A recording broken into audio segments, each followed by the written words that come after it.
week. It's very quiet before spring break with me around.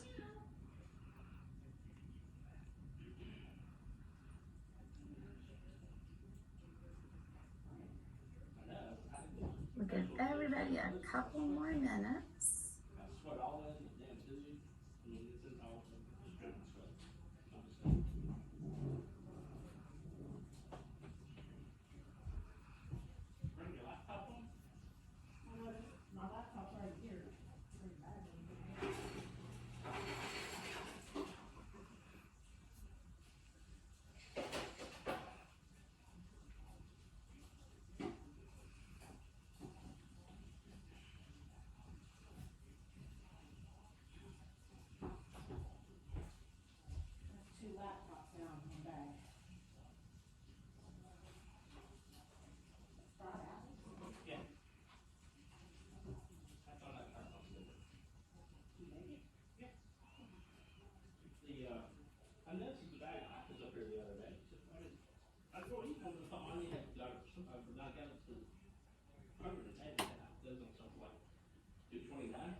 Yeah, I ate an apple, but it tasted funny.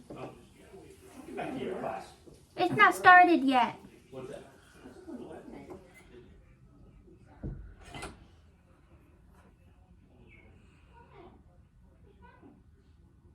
Guess what? Y'all get to sit in the building tonight, so I can get a good night's sleep. All right, folks, let's get started. We've got a lot to cover. Let me pull up our PowerPoint we're going to start with. I hope you guys enjoyed your week off from spring break. All right, so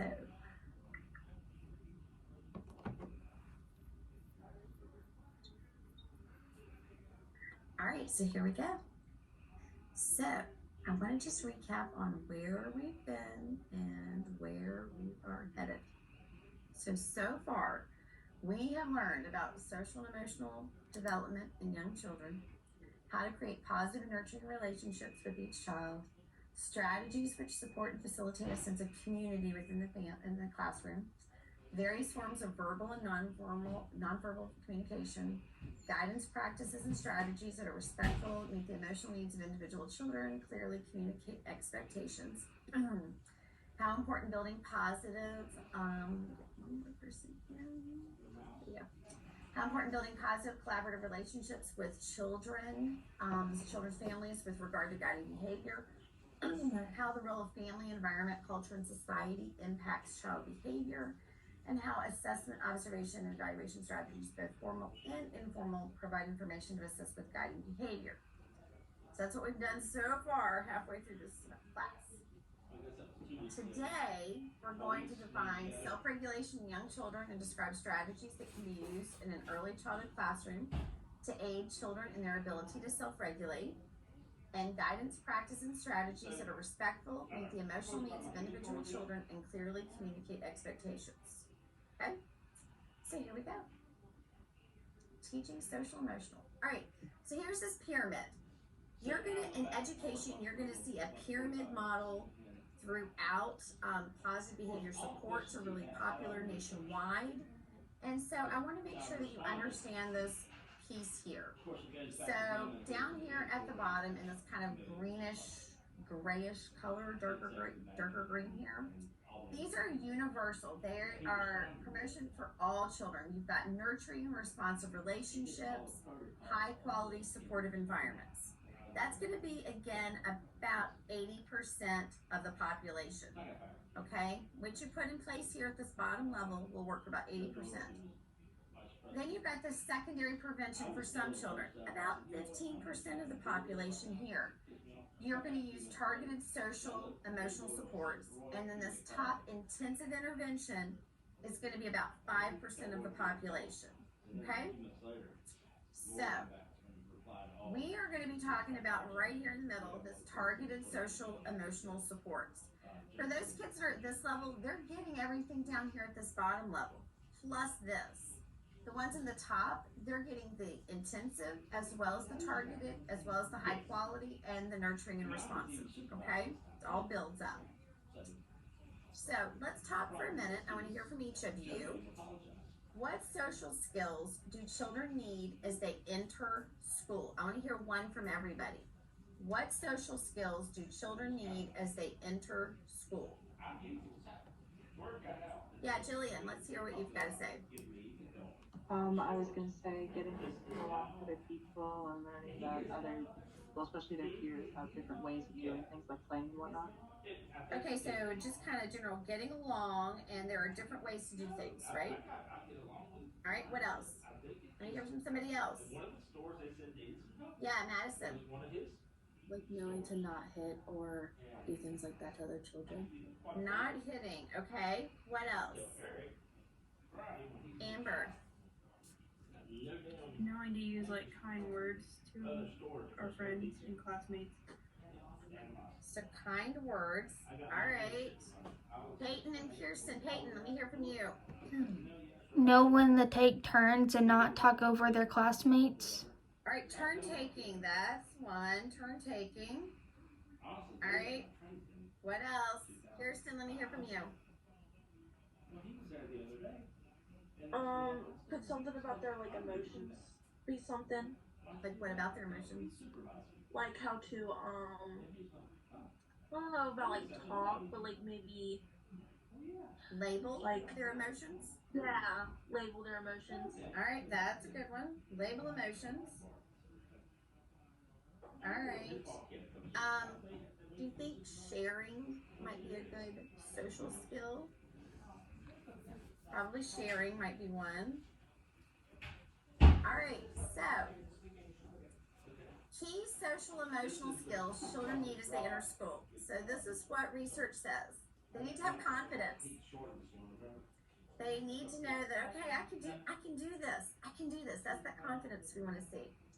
They want to see the capacity to develop good relationships with their peers and their adults. Jillian, you said that, kind of like getting along, okay? Concentration and persistence on challenging tasks. Now, I want you to think and imagine having a class of like 25 kindergartners, 25 5-year-olds. If every one of them couldn't concentrate and persist on a challenging task, which might be a new skill they're learning, that's 25 different times you have to go around and help every kid. They're going to be, that's just very nerve-wracking. The ability to effectively communicate emotions. Kirsten, that's what you were working on. It's what you were trying to say there. Ability to listen to instructions and be attentive. So knowing when to stop talking and to listen to what the directions are and be attentive to the teacher. And the ability to solve social problems. This kid took my toy, what do I do? So there's ability to solve those kind of problems without having to run, he did this, or run into the teacher every time. So these are key social emotional skills that children need to enter into school, and it's going to really help them be successful. So what do children do when they don't have each of these skills? What do they do? You don't have the skills, you don't have the confidence, the ability to develop good relationships, concentration, the ability to effectively communicate, listening and solving. Yes, Madison, what happens? They're acting out and getting upset and like don't know how to control their. Absolutely, you can have a child that acts out, or you can have a child that shuts down too. That opposite. Sometimes don't be fooled by the kids that are really, really quiet in class. Sometimes that's a problem too. Okay, so when children do not have these skills, they often exhibit challenging behaviors. We must focus on teaching the skills. That's our job as early childhood educators. So look at this. If a child doesn't know how to read, we teach them to read. If a child doesn't know how to swim, we teach them to swim. If a child doesn't know how to multiply, we teach them that. We teach them the multiplication facts. If a child doesn't know how to drive, we teach them how to drive. Get that driver's ed when you're 15. If a child doesn't know how to behave, what do usually? We teach or do we punish? Oftentimes, teachers will punish, staff will punish, instructional assistants will punish. We should be able to finish that sentence just like we do the others. If a child doesn't know how to behave, we teach them how to behave. But more often, we tend to go with the punishment and the consequences and negative piece. All right, so teach me what to do instead. Friendship skills. We've got to teach them friendship skills. We've got to teach them about following rules, routines, and directions, identifying feelings in their self as well as others, controlling anger and impulse, and then problem solving. These are the skills we've got to teach these kids, especially now because we've got these COVID kids that were locked up for many years. That some of them are coming out and they've never really been around other kids, and it's really impacting them. So we've got to teach these skills. So let's do some basic assumptions here. Challenging behavior usually has a message.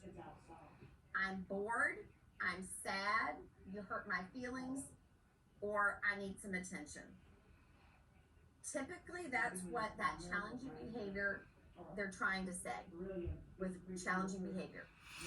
Children often use challenging behavior when they don't have the social or the communication skills they need to engage in more appropriate interactions. If you've got a biter, if you've got a kid that bites, they typically don't have the communication or the social skills to deal with that. Okay? Behavior that persists over time is working for the student. Behavior that persists over time is usually working for the student. So if I throw a fit, I get taken down to the office, that's fine. I don't have to deal with anybody else. I can sit and read a book, and I love to read a book. I'll do that every time because I get what I want. It works for me. Doesn't work for you as a teacher, but it works for the kid. We need to focus on teaching children what to do in place of the challenging behavior. Telling a child not to do it doesn't work. Then tell me what to do. Okay? Often, don't run in the halls. What am I supposed to do? These are little kids who are encountering